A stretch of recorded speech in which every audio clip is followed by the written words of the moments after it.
mornings, ano na. Ano ngayon, Dre? Tuesday. Ang lamig, masarap matulog. Gusto ko pa nga matulog. Ay, pumasok na isa. Ang sarap kasi matulog. Naantok pa nga ako.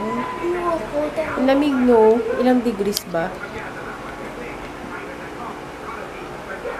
One. Hindi, ah.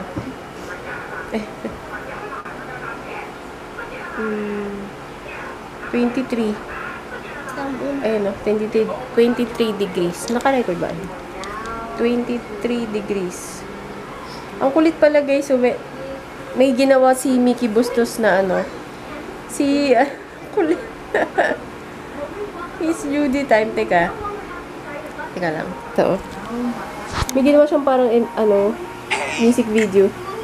I'm the coolest dito ever. My pamangkins always want me over.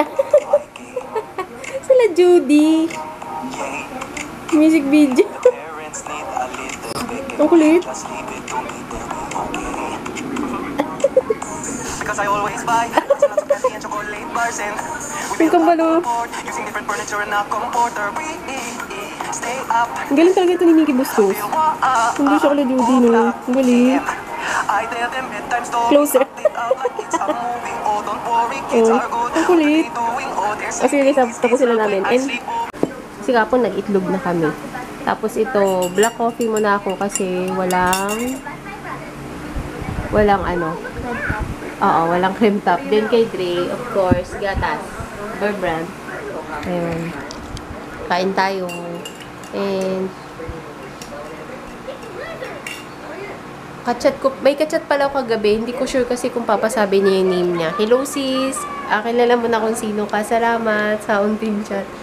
Pagka chat ulit tayo. Baka mamaya. Tara.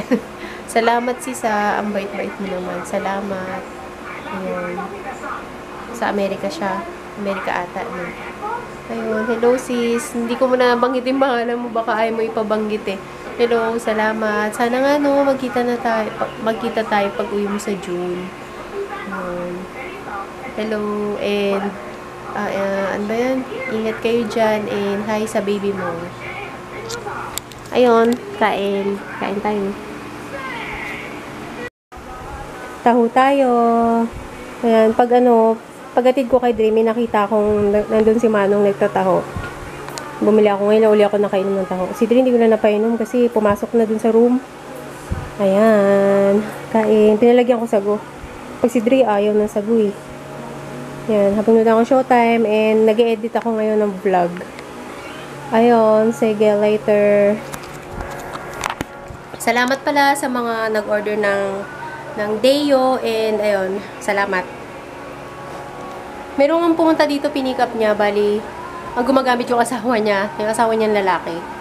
Eh, babae kasi yung nag-order sa akin, so yung asawa niyang gumamit. Kasi effective daw talaga sa asawa niya. Ang lakas daw gumamit ng Deo. Yun nga, hindi talaga pinapawisan. Pinapagamit ko sa asawa ko, ayaw eh. Ang arte. Ayun. Kaso hindi na mainit. Pero okay lang. Si Dre, tinatamad pumasok. Ang lamig daw kasi. Kanina nga 11 na nga kami nagising. Eh, ang hatid ko sa kanya 12:10, so may 1 hour kami preparation.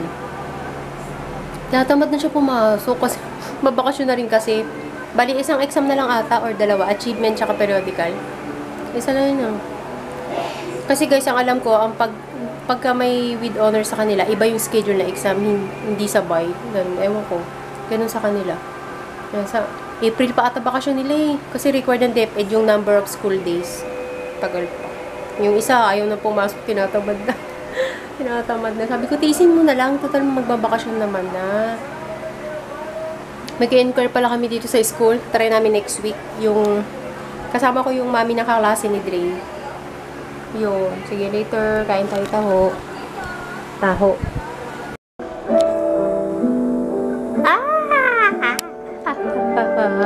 OMG! Chilis na siya!